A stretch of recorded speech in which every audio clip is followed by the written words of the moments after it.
አብ ወወልድ ወመንፈስ ቅዱስ አሐዱ አምላክ አሜን። ክርስቶስ ተንሥአ እሙታን አሰሮ ለሰይጣን አግዓዞ ለአዳም ሰላም ሆነ። ፍስሐ ወሰላም። ለክብር መምህራችን አባታችን አባ ገብረ ሥላሴ እንዲሁም ከዋክብተ ቤተ ክርስቲያን ሰንበት ትምህርት ቤት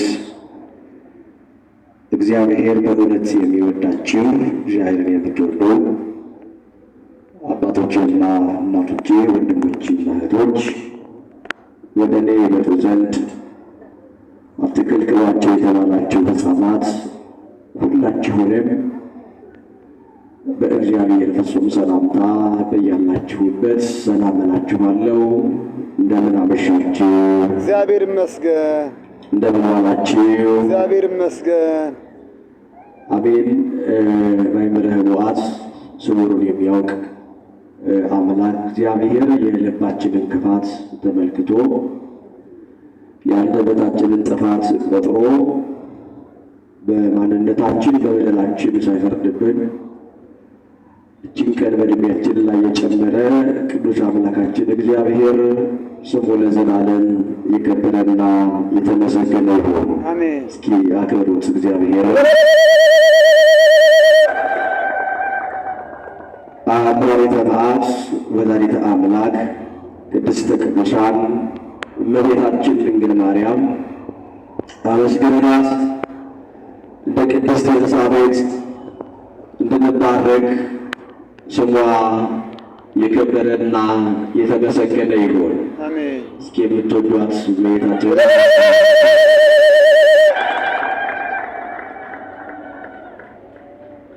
እንግዲህ እንደ መግቢያ ያክል የትንሣኤውን ይዘት ፕሮግራም መሪው ሲዳስስልን ነበረ።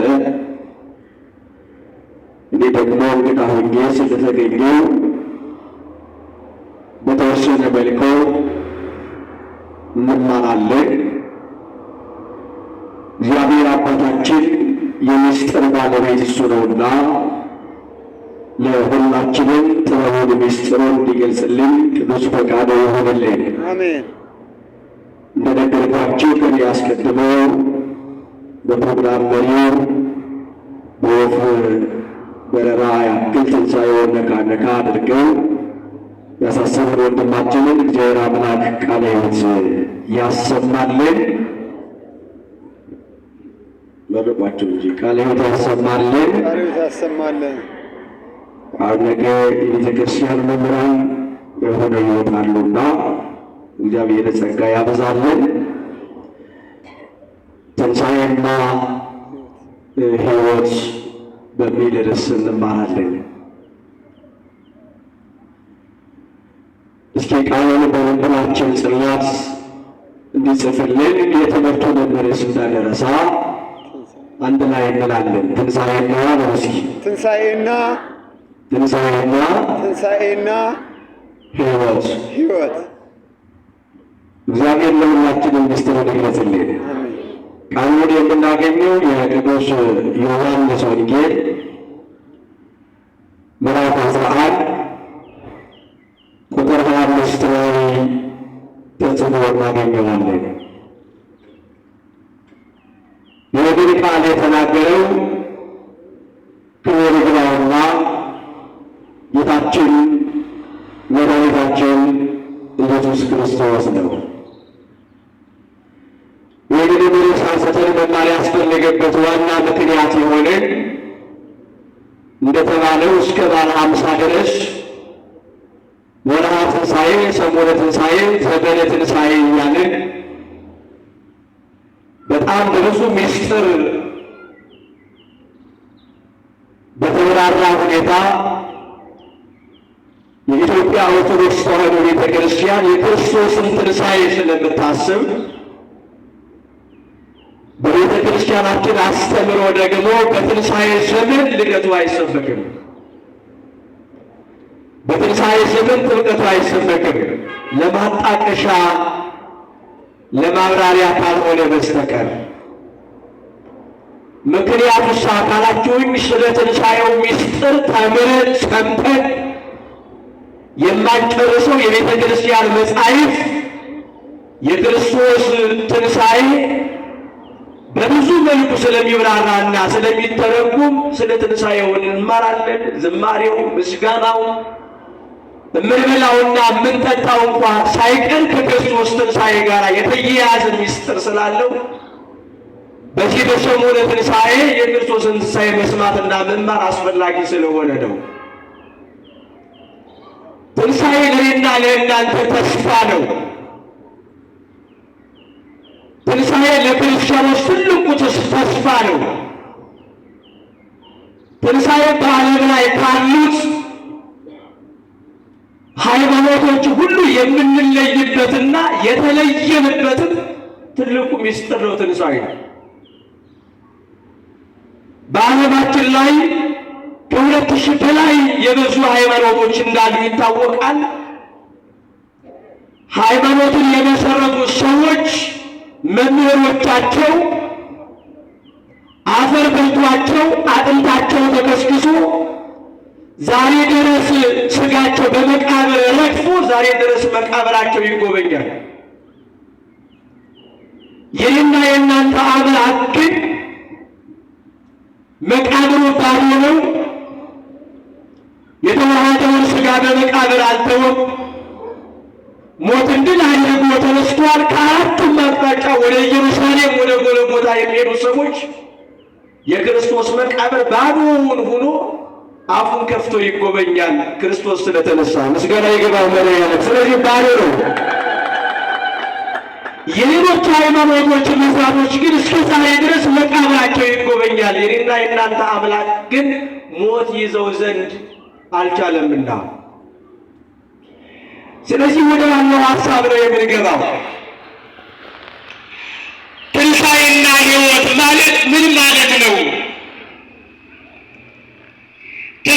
ትንሣኤና ሕይወትስ የተባለው ማን ነው ስንል በእግዚአብሔር ላይ እንደነገርኳችሁ ቃሉን ያስተማረውና የተናገረው መድኃኔዓለም ኢየሱስ ክርስቶስ ነው። ይህንን የተናገረው ክርስቶስ ከመነሳቱ አንድ ሳምንት አስቀድሞ ነው። ይህንን ቃል ክርስቶስ ያስተማረውና የተናገረው ክርስቶስ ከመነሳቱ አንድ ሳምንት አስቀድሞ ማለት የቤተ ክርስቲያናችን የታሪክ መጽሐፍ እንደሚናገረው የሆሳዕና ዋዜማ ማለት ነው።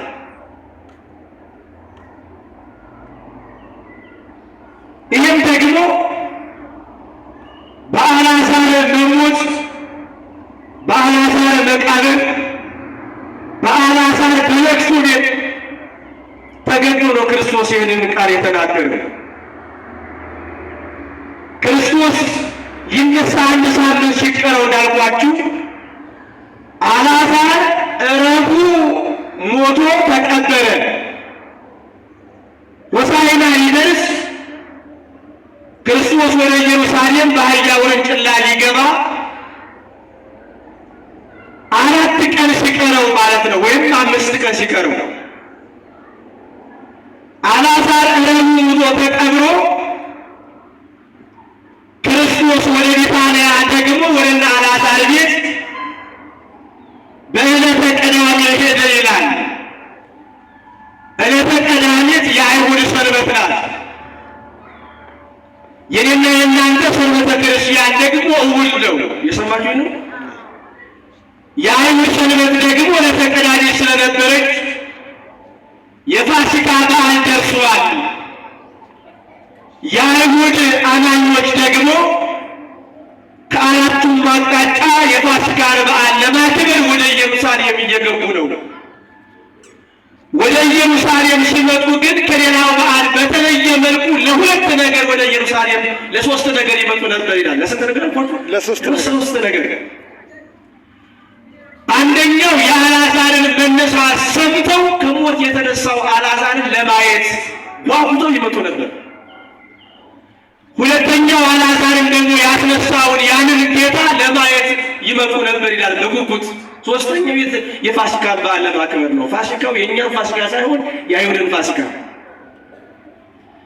የእኛና የአይሁድ ፋሲካ ልዩነት አለው ወይ ካላችሁ፣ የአይሁድ ፋሲካ ባህር ተከፍሎላቸው ጠላ ሰጥሞላቸው ከግብፅ ባርነት የወጡበትን ያንን ፋሲካ የነፃነት በዓል ብለው ያከብራሉ። የኔና የእናንተ ፋሲካ ደግሞ ሞትን ድል አድርጎ ዲያብሎስን ገድሎ ሲኦልን መስብሮ ነፍሳትን ከሲኦል ወደ ገነት የመለሰበትን አዳምና ልጆቹ ነፃ የወጡበትን ፋሲካ እናከብራለን። ይህን ካልኳችሁ ወደ ዋናው ሀሳብ ልግባ። የሰማችሁ ነው። ስለዚህ ወደዛ ሲመጡ ወደ እግዚአብሔር ኢየሱስ ክርስቶስ ደቀ መዛሙርቱን ይዞ አልዓዛር አንቀላፍቷል፣ ኑ እንሂድ አላቸው። አልዓዛር ካንቀላፋማ ይነሳል ሰዓቱን ጠብቆ ብሎ የመለሰለት ደቀ መዝሙር ነበረ። አንቀላፍቷል ማለት በእግዚአብሔር አስተሳሰብ ነው። ክርስቲያኖች በእሱ ያመኑ ሰዎች ሲሞቱ ሞቱ አይልም እግዚአብሔር። እና እናንተን ሞታችሁ አይልም፣ አረፋችሁ አንቀላፋችሁ ነው የሚለው። በመጻሕፍት አገላለጽ ያረፉ የሞቱ ሰዎች ሞቱ አይባልም፣ አረፉ ስለሚባል ወይ አንቀላፉ ስለሚባል ነው። ስለዚህ ወደ ቢታንያ ከደረሰ በኋላ ቀድሞ ቤታቸው ገብቶ ያስተምራቸው የነበሩት አሁን ወንድማቸው በመካከላቸው በሞት የተለየባቸው ማርያምና ማረታ የሚባሉ ሴቶች ነበሩ ይላል። የክርስቶስን መምጣት ስትሰማ ደስ ብሏት ከሐዘን ከለቅሶ ቤት ከሐዘን ስፍራ ላይ ብድግ ብላ ማርያም ወደ ክርስቶስ እየሮጠች ሄደች ይላል። ወዲያው እንደደረሰች እንደዚህ የሚል ጥያቄ ጠየቀችው። ጌታ ሆይ መጣ? አንተ እኮ ከእኛ ጋር ሁነህ ቢሆን ኑሮ እኮ ወንድማችን አይሞትም ነበር አለች። የሚገርም ቃል ነው። አንተ ከእኛ ጋር ሁነህ ቢሆን ኑሮ ይህ ሐዘን አይገጥመንም፣ ይሄ ሞት አይገጥመንም፣ ይሄ መከራ አይገጥመንም ነበር። እውነት ነው። ከእግዚአብሔር ጋር የሆነ ሰው መከራ አይገጥመውም። ከእግዚአብሔር ጋር የሚኖሩ ሰዎች መከራ እንኳን ይገጥማቸው ደግሞ መከራውን ያልፋሉ። እግዚአብሔር ከሁላችን ጋር ይሁን፣ አሜን። አንተ ከእኛ ጋር ሆነ ቢሆን ወንድማችን እኮ አይሞትም ነበረ ብላ ስትጠይቀው እንዲህ የሚል ቃል ተናገረ በመለኮታዊ አንደበቱ። አይዞሽ ወንድምሽ ይነሳል አላት። ኦ ጌታ ሆይ አንተማ ትንሣኤ ሙታን በትንሣኤ ዘጉባኤ እንደሚነሱ አስተምረኛል፣ እሱን አልዘነጋውም አለች። የለም የሚያምንብኝ አይሞትም፣ ቢሞት እንኳ ሕያው ይሆናል አለ። እንዴት አለች? አነ ውእቱ ትንሣኤ ወሕይወት፣ ትንሣኤና ሕይወት እኔ ነኝና የሚያምንብኝ አይሞትም፣ ቢሞት እንኳ ሕያው ይሆናል አለ። እስኪ አመስግኑት ይራመናል። ትንሣኤና ሕይወት ምንድን ነው ስንል ትንሣኤና ሕይወት ራሱ እግዚአብሔር ነው። ትንሣኤና ሕይወት ትንሣኤና ሕይወት ማን ነው? ምንድን ነው ካላችሁኝ ትንሣኤና ሕይወት ወደ እግዚአብሔር ኢየሱስ ክርስቶስ ነው። ሲከፍ አድርጋችሁ አመስግኑት። ምስጋና ይገባል። እኔ በእኔ አተረጓጉም አመስግኑ የምላችሁ እግዚአብሔር እኔና እናንተን የፈጠረን ለምስጋና ብቻ ነው። እግዚአብሔር ከኛ የሚፈልገው ምስጋናን ብቻ ነው። እስኪ በሉ እግዚአብሔር በሉ። እግዚአብሔር ከኛ የሚፈልገው ምስጋና ብቻ ነው። ምስጋና ብቻ ነው። እኛ እስከ እግዚአብሔር የምንፈልገው ምንድን ነው? ምን ቁጥር አለ? እኛ ከእግዚአብሔር የምንፈልገው ምን ቁጥር አለው? እኛ ከእግዚአብሔር የምንፈልገው በጣም ብዙ ነገሮች ናቸው። እግዚአብሔር ነው ከኛ ምስጋና ብቻ የሚፈልገው። ማን ብሎ አለ?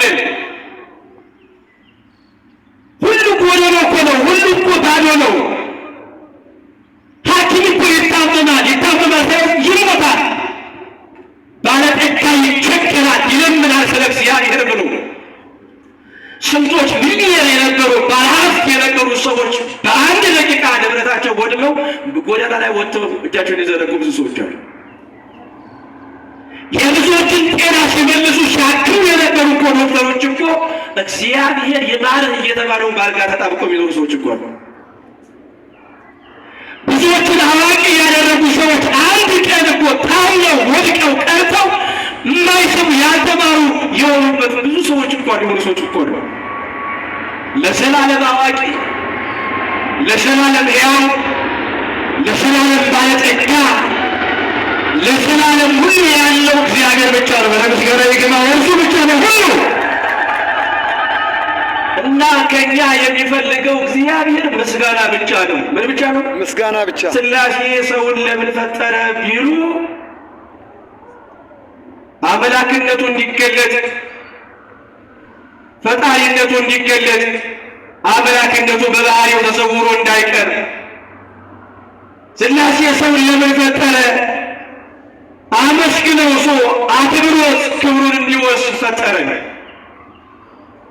በመዳን እኛ ከእግዚአብሔር የምንፈልገው ብዙ ነው። እውነት ውሸት? እውነት። እግዚአብሔር ከኛ የሚፈልገው ግን ምስጋና ብቻ ነው። በመዳን እልፍ ሲል ግን እንድንመሰክርለት ነው። ሌላ ምን የሚፈልገው ነገር? እስኪ ከአንተ የሚፈልገው ምን? እግዚአብሔር ምን የሚፈልገው ያለ ይመስልሃል? እኔ በጣም የሚገርመኝ እግዚአብሔር ከኛ የሚፈልገው አንዳችም ነገር የለም። ነገር ግን ሁልጊዜ ለአይን ጥቅሻ አንክል እንኳን ጥበቃውን ሳያቋርጥ እኛን ሲፈልግ ምኖሩ ይሰማችሁ? እኛን መፈለጉ እግዚአብሔር ከኛ አንዳችም ነገር አይፈልግም። ግን እግዚአብሔር ሁልጊዜ እኛን ይፈልገናል። ለምስጋና ይገባል። ሁልጊዜ እኛን ይገርመኛል። መመናል እናንተ ሰዎችን የምትፈልጉት ከሰዎች የምትፈልጉት ነገር ስላለ ነው። እኛ እግዚአብሔርን ብንፈልገው ከእግዚአብሔር ከቁጥር በላይ የምንፈልገው ነገር ስላለ ነው። እውነት ውሸት? እውነት። አሁን ከቁጥር በላይ የሆኑ ብዙ ነገር ስለምንፈልግ ነው እግዚአብሔር የምንፈልገው። ግን መድኃኒዓለም እኛን የፈለገን ግን ከእኛ የምንፈልጉ ነው። አልተውህም ከቶ አልለቅህም እያለ የሚፈልገን ለምን ይሆን? ለምን ይሆን? ፍቅር ሳይሆን ወልድ ኃያል መንበሩ ፍቅር ኃያል ወልድን ከመንበሩ ሳለው እስከ ሞትም ያደረሰው አንዱ ሕግ አዳምን ፍለጋ ከሰማያት ወርዶ የእኛን ሥጋ ተዋህዶ ለሞት ያበቃው እኛን የፈለገው ምን እናደርግለት ይሆን? ግን በጣም የሚገርመው እስከ ዛሬ ድረስ አመፀኞች ነው። እስከ ዛሬ እግዚአብሔር ይፈልገናል። እስካሁን ድረስ ለእግዚአብሔር አልተገኘንለትም። በእውነት ተገኝተንለት ይሆን? ለእግዚአብሔር ለፍለጋው ምቹ ሆነን ይሆን? እስኪ አስቡ ምዕመናን፣ እግዚአብሔር እኔን የሚፈልገኝ ለምን ይሆን ብላችሁ አሳብሳቃላችሁ? ለምንድን ነው ብዙ ነገር ከእግዚአብሔር መቀበለው እያለኝ ለምንድን ነው የማልፈልገው? ለምንድን ነው ከአምላኬ ብዙ ነገር መፈለገው እኔ እያለሁ እየተንከራተትኩ ለምን አልፈልገው? ለሴት አባቶቻችን ይሄ ሚስጥር ሲገባቸው